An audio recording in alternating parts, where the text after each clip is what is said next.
Ladies and gentlemen, welcome to the final episode of the year for the weekend with Candor Beach. Today we are going to talk about Tesla's expansion into India, Syria's rocket attack Hmm. on Israel after 11 Iranian elite guards were killed in IDF strikes, and Hmm. India Russia bilateral ties. So let's kick Yeah. things off with Tesla's excursion into India, finally.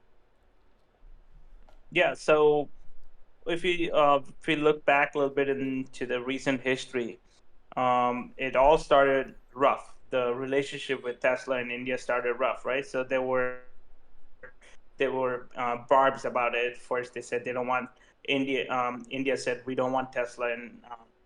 The government actually, we don't want Tesla in India because they don't want to manufacture in India, want to manufacture in China and sell here. And eventually, Modi and Elon Musk met, and a lot of stuff softened out. And now we are waiting an announcement coming up, which is Tesla factory being set up in Gujarat, the home state of Prime Minister Modi. Right. So that's May news. Right. Then So let's talk about the implications of this. What does this mean for the country? Electric vehicles, we've already so had them with Tata, we've already got them with Maruti, Honda's come in with hybrids. What does this mean for India? yeah, so they are planning a Tesla car, which is one of the. It's going to be the most cheapest car of Teslas, which is about 20 lakh rupees. Wow. Around yeah, it's going to be $18,000. The Model So 3?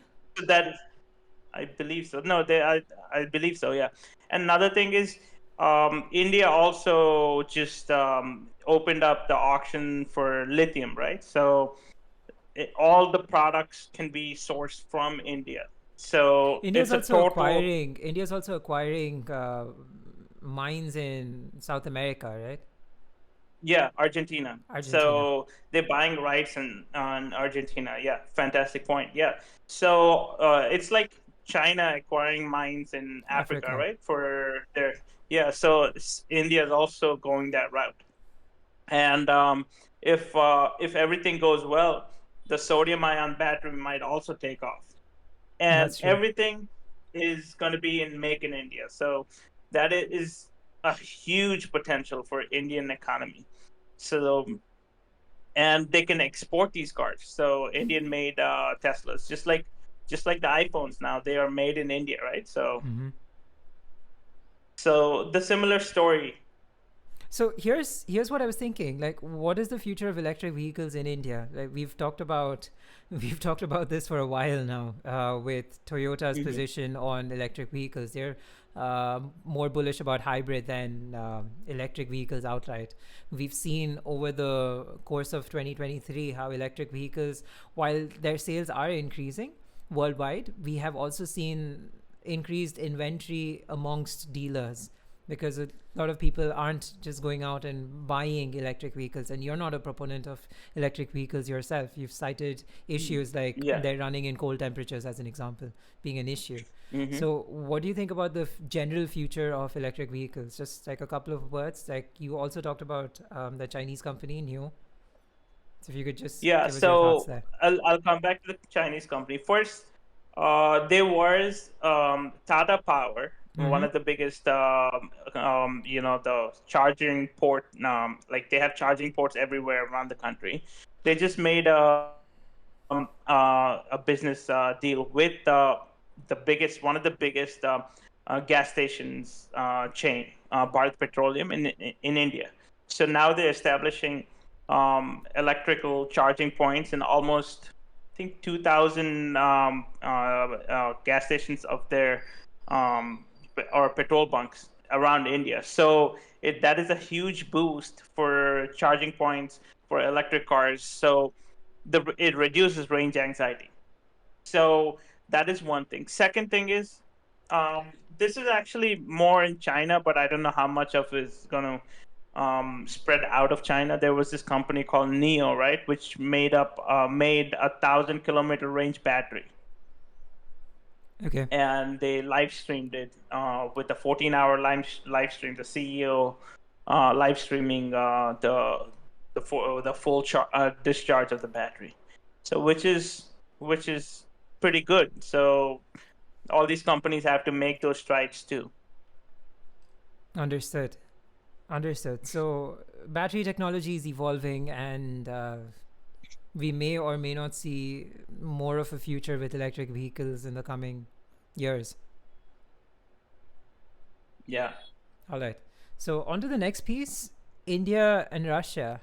So India, Russia, yeah, Jaishankar, like you had mentioned earlier on, our external affairs minister Jaishankar visited Russia because our prime minister wasn't able to. And they've talked about setting up modular nuclear reactors. Russia is going to share technological know-how, for to set up modular nuclear reactors that will give us about 300, 500 megawatts. Um, mm, they've also talked about speeding up commissioning of reactors 3, 4, 5, and 6 at the Kundankulam nuclear project in Tamil Nadu. 1 and 2 are already operational and provide about 2000 megawatts. Just to put it into perspective, the average Indian city would require about 1800 megawatts to mm, power per day.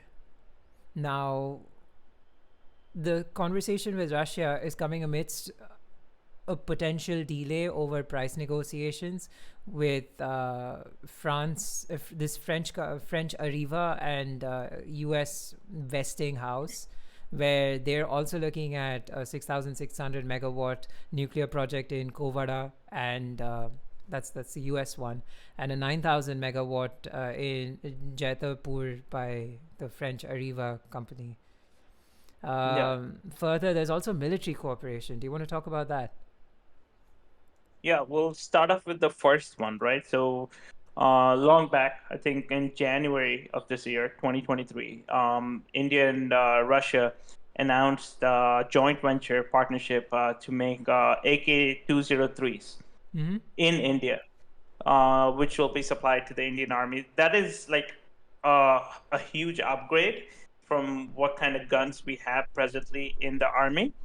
And comparable to, if you look at American guns to an AK, like an AR-15 to AK, an AK can work under, with dust in it. It can work with sand, anything. Like, whereas with AR-15s, like with American guns, they tend to jam in, or when there's a lot of dust, or if you are working in these environments. Mm. So they're very agile guns. So AK-203s, the new models are being manufactured in India. So that's the first one, right? Second, previous to this, India and Russia had the BrahMos missile technology being a joint venture too. So Russian technology built in India, joint venture. Same thing like that. So we are looking for more cooperation with Russia for joint venture technologies. Fantastic. There was also the 226T multi-purpose helicopters, the Kamov 226T, Hmm. that Yeah, is also looking to be built. And there was also a conversation about exploring new trade routes, right? Like with the incursions in the Red Sea and the Arabian Sea recently. the northern India's route. Yeah, India's also deployed a bunch of warships in that area just to make sure that our neighbors and commercial vessels coming to India are protected. Hmm. Yeah, there were a lot of attacks happen on these ships which are coming from Israel to India. The recent one was MV Kemi Pluto, which was attacked with a drone, right? So, Which um, the US accuses Iran of it. Was that right? yeah. They accused Iran, but Iran vehemently declines Denies, right? that. Yeah, But it segues nicely into that conversation about Syria's rocket attack yeah, on yeah. Israel. Do you want to take the lead on that? What happened there? So Israel bombed one of their generals. One of Iran's general. Sayyid I Razi think Muzafi. Syed, yeah, Musawi, and they killed him. And Iran vows to, avenge his death. But it happened, like a lot of the stuff is happening, and like these are stuff which the world have to be careful about, because they might blow up into something big which we cannot control, like another big war. We've um had we've you had gotta be conversations about how the Middle East and like Israel's attack on the Gaza Strip can spark a sort war. of can sort of invite the other countries in the Middle East to come into the war in support of Palestine, as an example, and the U.S. is already supporting Israel. It could be a conflagration, and that's that's not a good sign for the world. We've already got tensions in the South China Sea. We've got an outright war in Ukraine and Russia, and the Gaza Strip. This is Things don't look good as we head into 2024. Yeah, I mean, Iran is supporting all these, right? So Iran supports the Hezbollah. Iran also supports the Hamas and all these terrorist organizations. I mean, they don't do it directly. Everybody knows who supports it. They're like, proxies of Iran. It's bound to happen. It's like you and they're gonna clash sometime in the near future. Iran and Israel might clash directly instead of using all these proxies, Right. I'm which concerned. is Like dangerous. So fingers crossed that this does not erupt into something bigger. But I would brace for impact. Like I said on our last podcast, with Bharat Dynamics Limited and missile companies, defense companies shooting up, and these potential like minor escalations here and there, they yeah, all yeah, eventually build up to something. all these.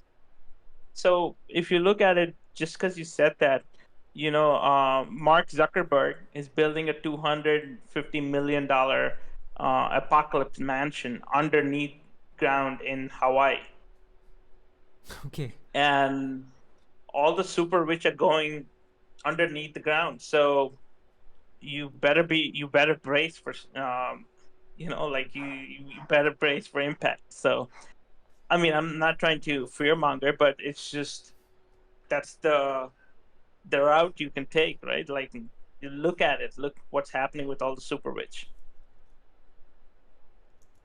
Okay. So yeah. All right. So on to happier news. What's up with the Ayodhya Ram Temple? Like we finally got it built up. Yeah. So there is this huge temple, which, so let's give a little bit of history to it, right? So there was this an ideological promise by the biggest party in India, the BJP. They promised that they will build a Ram temple in the birth city of Lord Ram, Ayodhya. So originally there was a temple which was existed in Ayodhya, and there was a mosque which was built on top of it. It was called Babri Masjid. So after there was a long fight in the Supreme Court said you can build the temple and the mosque. So both of them are being built now. The temple is being built. It's almost the consecration is January 27th, I believe. No, 22nd, I guess. Okay. And the mosque is also the excuse me the mosque, the design is already in the final stages. So they're going to build it. So there's also huge infrastructural investments and huge donations as well that the temple's already received. Yeah, about 3,500 crore rupees have been donated, and they just opened the Ayodhya Temple. The organization got an FCRA license, so now they can even receive foreign funds. Wow. Yeah, so which is good, man. Like, I mean, it's this promise, right? So India, they getting this old glory back. Though it's a $40 billion plan by BJP to bring religious tourism back to India. Like building all these temples, bring up religious tourism, like Cambodia, right? People go to see that oldest temple in the world. Similar to that. we have that all those temples. They're building them back and opening it to foreign tourists to come see it, and that is going to bring a lot of money into the country. I get that. So we've had these conversations about like when you visit a country like say France or the let's stick with Europe for now. When you're visiting these Hmm. countries and you have they've got rich and varied centers of culture and heritage. Mm-hmm. And I know that I for one make it a point to go and visit as many as I can, but I haven't done so in our own country. And so just last week, my mother, who loves going on temple runs, um, like physically visiting temples, not swiping on that game. Um, so she took me to this temple, the Draksharama temple. It was beautiful, and like you could see that there was this entire complex that was built out where, and like back in the day, temples were the center of life. So you could see various sections that were dedicated to, say, wedding ceremonies. The actual temple complex, they've built out a kitchen to service devotees coming in and serving prasadam, and it was quite nice. I think Yeah, I it's think the country the should, architecture, yeah, the country should the definitely architecture. uh, Mm, encourage tourism around these sites that we have. Like they're centuries old. We should yeah, preserve them. We should definitely make it easier for people to visit. yes, I agree. All right. The last bit: companies dropping jobs because of AI. So Yeah, man. I'm gonna kick things Google. off by saying that in 2021, around 2021, when the lockdown started lifting, you had companies hiring left, right, and center. There were massive increments given. The job market was very hot. Like you had people getting like 100%, 200% hikes, 40%, 50% hikes. Uh, the thing was, like hikes of that nature aren't sustainable because like the only way they would be sustainable is if the company grows proportional proportional to the hikes that are being given.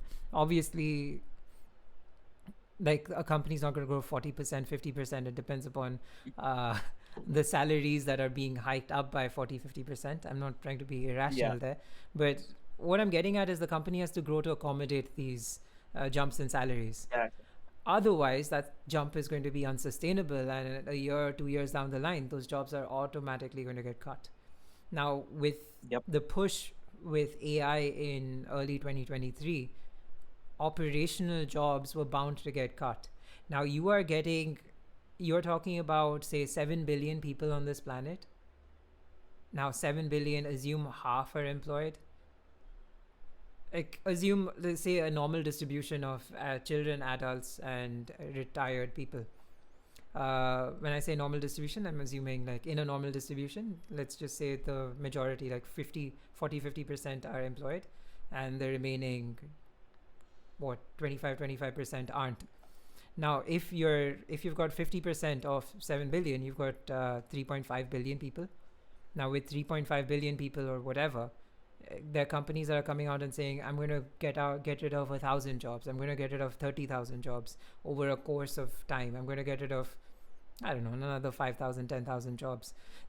It is not an insignificant number, but in the grand scheme of things, I don't know how impactful that is. And when I say I'm getting rid of a job, I don't necessarily have to let you go as an individual.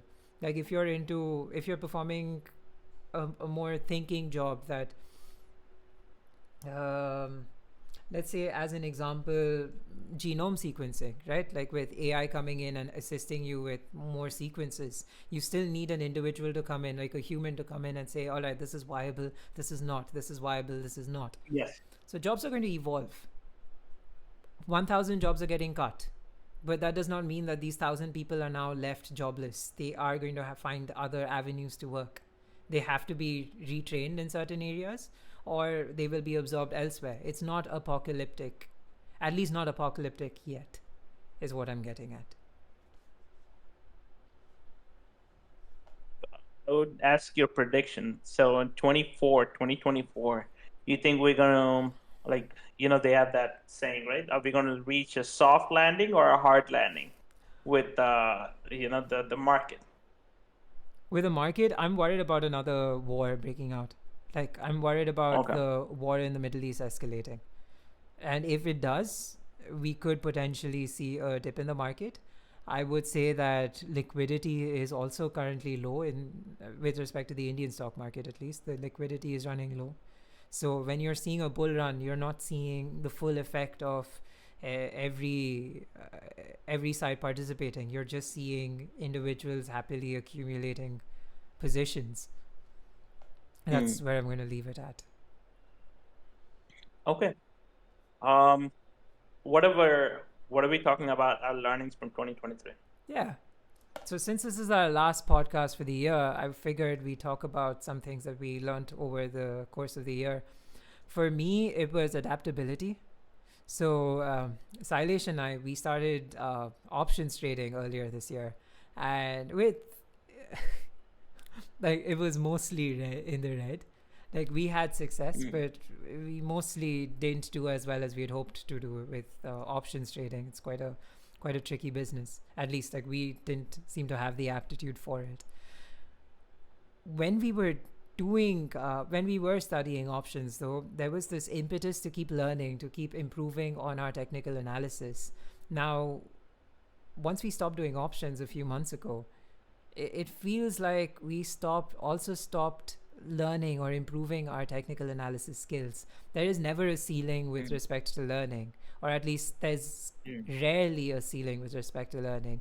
And that's something that like to 2024, I'd like to make a resolution to continue learning. Like we might have given up why we are learning something, but technical analysis is still applicable in other fields, right? Like with stock investments, they're still applicable. So I think adaptability, like making sure that we adapt to current situations, we don't give up what we gained and not adapt it to new systems, to new circumstances. That's I my agree. learning. It's a good learning, adaptability. And second thing, I would say, 23 was a good year. Our procrastinations went down a little bit. Like I would say, the podcast gave us a guiding light, because we would sit down every week, at least once or twice, religiously to make this pod, right? So that actually reduced a lot of our propensity for procrastination. Yeah. So I would say, yeah. So going down 2024, I think we're going to work on both the devils. Yeah. All right. Well, we'd love to hear from you, and please Yeah, share your views on or your learnings from 2023 and what you're going to carry forward definitely. into 2024. Well, that's a wrap Yeah. then. Thank you, guys. Thank you. See Yeah. you in the next year. See you in the next year.